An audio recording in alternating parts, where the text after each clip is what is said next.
Form, freedom, function. That is the mantra of Aventon. Hey guys, and welcome back to the channel. This is the Soltera. This is the second bike from Aventon that I reviewed, and the other one was the Adventure, which performed really well through my test. It's one of their fat bikes. Now this is their first road bike, and it cost $1,199. These guys actually have their roots in high performance cycling, so this bike is what they're all about, what they were born to do. So I'm pretty excited to see what it can do. Now in this price range of commuter bikes from $1,000 to $2,000, I reviewed about 7 models, but only 3 of those were road bikes, about this size. So those 3 brands are the only ones I'm going to be comparing this one to. So let's kick the review off, starting off with the speed test. The Soltera has a 350 watt brushless motor in the rear wheel, and that ties for the largest motor for a road bike in this category. And that's powered with a 36 volt 9.6 amp hour lithium battery. Now that can be removed and takes 4 to 6 hours for recharge. Now the speed that the other road bikes have gotten is anywhere from 19 to 22 miles per hour. The Soltera is rated up to a top speed of 20 miles per hour for both pedal assist and just throttle. So I'm going to show you how fast the bike can go starting on pedal assist level 1. So this is the speed test. I have 40% battery life, my speed app open, and I'm on the pedal assist level 1 first. Gonna go through all 5 levels. Got a nice flat stretch of trail here. Let's see what I can get this bike up to. Well, 1 is 12 miles an hour, 2 is 14, 3 is 15, 4 is 17, and 5 is 20. Well, I got 20 miles per hour, which is what the bike is rated for. Didn't quite get the highest speed in this category, but 20 is pretty average, pretty good for a road bike. Now it's time to see how long it takes, or how quick the acceleration is, how long it takes to get up to that top speed. The other brands in this price range take around 6 to 7 seconds to hit 15 miles per hour. Now the Soltera does have a disadvantage. It is the heaviest bike in this category at 41 pounds, but it does have one of the higher weight capacities at 300 pounds, which is pretty impressive for how small the frame is. I'm gonna show you how fast it can go on pedal assist level 5 first, and then straight throttle.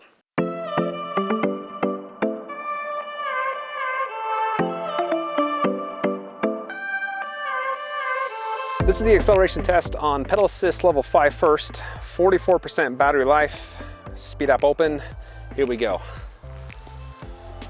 And it's about 2.5 revolutions before the power comes on. And this being a single speed, it is kind of tough to get going, but we're already at 20 miles an hour. That's got a pretty good acceleration. Now just using straight throttle. Oh, it's pretty slow. I didn't really feel any power there for the first couple seconds. Now it's kicking in. Pretty good, still climbing. About to hit 20 here, and there's 20. So the acceleration for both pedal assist and throttle is fairly slow for that first 10 to 15 feet. And again, this being a single speed bike, pedaling on pedal assist, if you're on any sort of incline or even on the flat stretch of road, it is a little bit of work to get the bike going. Obviously, it's an easy fix. You can just hit the throttle to get going and then start pedaling, but just something to kind of be aware of. It's time for a range test. The range rating for this is 41 miles. Pretty good range. I would expect to get around 20. I usually get about half the range rating anyways. And since this is a road bike, all of the test is going to be on a paved surface, so no off-roading for this bike. I've charged up the bike, so let's see how far I can go.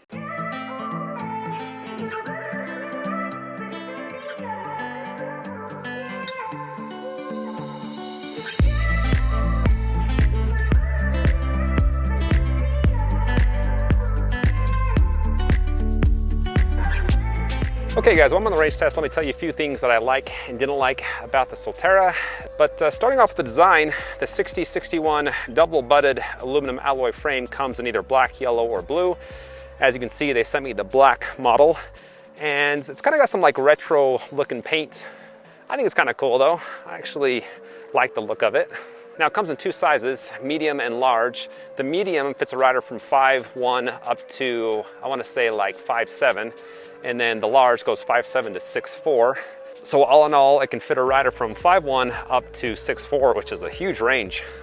Now they have sent the larger model for me on 5'11", and I do feel actually kind of big on this bike. As far as stability goes, it's very stable. Most of these skinny tire bikes, takes me a while for me to ride without hands, and that wasn't the case with this. It's also a very solid bike. There's no creaking, cracking, clicking, rattling, any of that. You don't have fenders, of course, so don't have to deal with that type of noise. I will say the motor is quite loud though. It is one of the louder motors, especially when climbing. That thing does start to hum pretty good. Now that motor has a speed and a cadence sensor, which I really like because there's some bikes that when you top out, when it hits that top speed, I can feel the motor come on and come off, and it kind of has this pulsating sort of feel to it. And as I'm riding along, I'm just kind of going back and forth almost constantly. And that's not the case with this.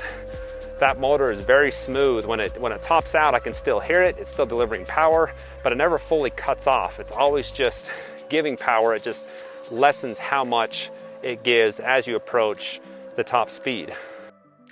Let me dive into the cockpit. There's 24.4-inch aluminum handlebars, and that's a good length for the bike. I do have a wide stance, plenty of room. I don't feel crowded in that area at all. The ergonomic comfort grips are very nice. They're smaller, which I like, which are easier to wrap the hand around, grab on a little bit tighter. And then they're also wing-tipped, and so if I wanted to just ride a little bit more relaxed and comfortable, I can just rest my palms on the fatter part. And they have glued those in place. This is the single speed model, so there's no shifting lever. It does come in a 7-speed for $100 more if you do want the option for some gears. You got dual Tektro brake levers. They do cut the motor off, and they don't take a lot of pressure to engage. I actually really like the feel and how sensitive those levers are. And then they got a Sella Royal saddle, and that's a little bit hard for my taste. Again, this is a road bike. You're not gonna have the most comfortable saddle. You're gonna be wearing some padded gear for longer rides. I didn't do that today, which I should have. But I will say it's one of the more comfortable saddles for a road bike that I've seen. Last but not least, there's 700C by 35C Kenda K193 tires. And I really like these types of tires, especially when you're going downhill on a smooth road. The bike is just silent. There's very little friction, very little noise from those tires. They just glide. Well, as far as the throttle and pedal assist sensitivity, when using the throttle, I do have to push it almost all the way down before I feel the power kick on. It's a nice feeling throttle. When I release it going 15 miles an hour, it instantly cuts off. Pressing it all the way again, there's about a second to a second and a half delay before it turns back on. The throttle does give you access to full power. It doesn't depend on the pedal assist level. Now the pedal assist sensitivity on pedal assist 1, there's a lot of resistance. I really have to put a lot of effort to just, you know, have my same usual cadence. On pedal assist 2, I can feel a little bit more power, but still there's some good resistance if I just want to go with my normal cadence. Pedal assist 3 is a good balance, just casually pedaling, a little bit of pressure, bike's doing most of the work. Pedal assist 4, the bike's pretty much doing all the work. I'm just got a nice even cadence. I've got a slight incline here on pedal assist level 5. Bike's doing all of the work. Again, I don't have to increase my cadence that much to actually feel some pressure. When topping the bike out, 19-20, if I stop pedaling, power cuts off immediately, very responsive. And then about 15 miles an hour, if I begin pedaling, there's 1, 2, about 2.5 revolutions until the power comes back on. And that's the same with other bikes in this price range. It usually takes about 2 to 3 revolutions for the motor to turn back on. Well, I just got back from the race test. My app showed over 20 miles with over 1,500 feet elevation gain, which is awesome. That is, I love to get 20 miles with that much elevation. So this has got a killer range. And when I stopped, the battery had 2%.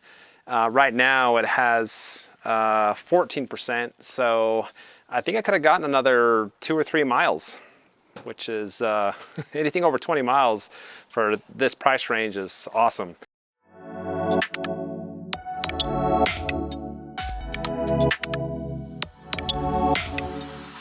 There's no hill or torque rating for the Soltera, so I'm gonna find a good sized hill and show you what it can do.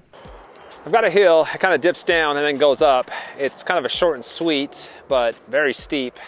I measured that at one point. It was, I want to say 15, 16%. I am going to get some momentum on this, because rarely are you ever going to start a hill just from a dead stop. I'm on pedal assist level 5 and I got 35% battery life. So start to climb here, going 18. Got some good power, can hear that motor kicking in. Really starts to climb here. And it's dropping fast. It's dropping really fast. Getting some good pressure, but right there the motor takes over. Goes down to 9, so 9% up, a 15% grade is pretty awesome. I wouldn't want to take this up like a ton of hills. There's been a lot of up and down on this trail, and it does slow down pretty quick when you start to climb. Really not designed for like hilly terrain. And then here's another steep section here. Just kind of casually pedaling, seeing how much the bike's gonna do. Yeah, it's kicking in. It's got more power than I thought it was gonna deliver. That's not bad. That's the best hill climbing road bike I've tested yet. The bike has dual rim brakes. Gonna go down the same hill. I just came up for the hill test and show you how well those work.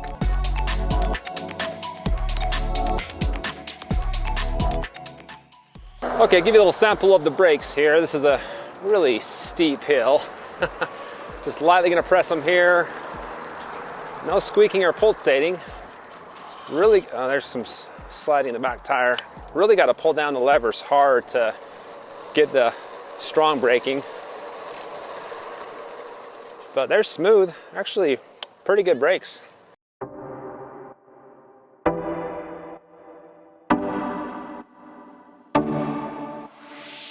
I'm gonna switch this off to pedal assist 0, and that cuts all the power and give you an idea of how easy or difficult this is to pedal without any assist.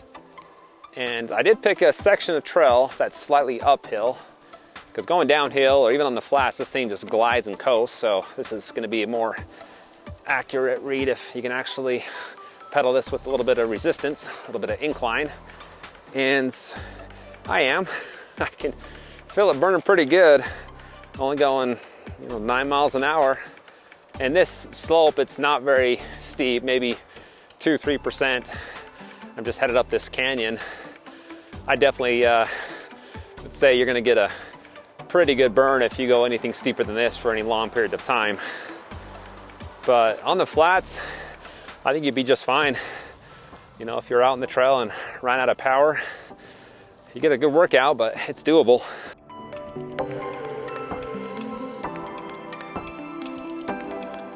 Let me show you the LCD screen and control pad. The pad is on the left side here, and that's actually a very nice feeling pad. I do like that. Power button there. Hold that for a couple seconds and the screen turns on. And the screen size is about 3 inches, kind of a larger screen, and it is color, backlit color LCD. Plus and minus here again to change the pedal assist levels 0 to 5. The I button will switch through different readouts here. So you got a bunch of different stuff you can track. And then the headlight on the right side, that does dim the screen down. But there is a headlight here, and it is kind of messy. A lot of wiring going on here. Down below, they've got it all neat and tidy, but up here, it's a little bit of a rat's nest. And the cool thing about this bike is the integrated tail lights, which is pretty awesome there. On that one as well. Hold down the minus button to start the walk assist mode. That'll just go about 3 miles per hour. And that's pretty much it. Well, there's no waterproof rating for the bike, but I got on the website and I saw that they did say that the bike can be ridden in light rain. It also has a 1-year warranty and free shipping in the lower 48. Well, overall, I thought the Soltera was a pretty awesome bike. That you can't beat the range with that elevation gain. That's what really sold me on it. That's huge. And also just the build quality and how well it feels. It's just a solid feeling bike. If you want to pick it up, I've got the link in the description. Also, be sure to check out my website, electricrevolutionreviews.com. I'll have that in the description as well. Hit that like button before you go, and please subscribe for the latest in electric bike, board, and scooter reviews. Thanks for watching, and I'll see you next time. Bings, what are you doing, Bings?